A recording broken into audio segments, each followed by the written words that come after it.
Habari na karibu kwenye muhtasari wa soko unaoletwa kwenu na Zan Securities. Utakuwa nami Anastasia Dafi nikukuletea yaliyojiri katika soko la hisa na hati fungani kwa wiki ya biashara iliyoishia tarehe 31 Julai. Tukianza na soko la hisa la Dar es Salaam, kwa wiki hii kumekuwa na ongezeko katika mauzo kwa zaidi ya 155%, mauzo yakifikia shilingi za Kitanzania bilioni 64.53. Na kampuni iliyochangia zaidi kwenye mauzo haya ni TBL akichangia zaidi ya 41%, na hii ni wiki ya pili consecutively akiwa top mover.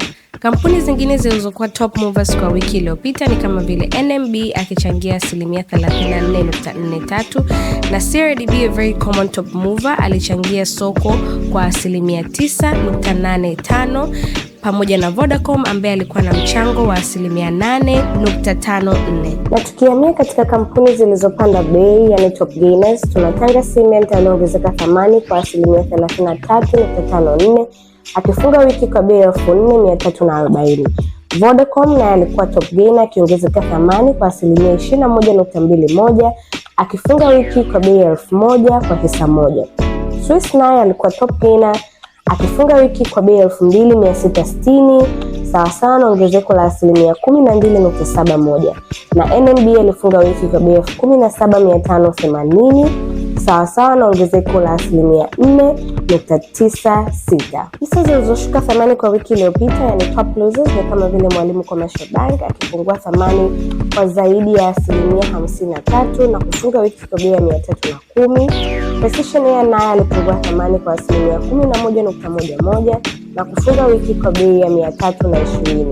Mkoba alifunga wiki kwa bei ya 425 sawa na punguzo la 8.6, na Tatepa alifunga wiki kwa bei ya 430 sawa na punguzo la 8.51. Na tukihamia katika soko la hati fungani, yani debt market, tarehe 29 Julai, BOT aliingia sokoni ili kufanya mnada wa kuuza hati fungani ya serikali ya miaka miwili, hati fungani 712, na hati fungani hii ilikuwa inatoa coupon au riba ya 9.5. Katika mnada huu, appetite au demand ya wawekezaji ilikuwa kubwa sana, kwani subscription rate iliweza kufika 394.16, na BOT aliweza kukusanya zaidi ya shilingi za Kitanzania bilioni 438.11, na kiasi pekee alichokichukua ni bilioni 111.15. Wastani wa riba nao ulikuwa 8.4033, ukiongezeka kidogo kutoka mnada uliopita ambao ulikuwa 8.3624, na hii ni sawa na ongezeko la 0.409.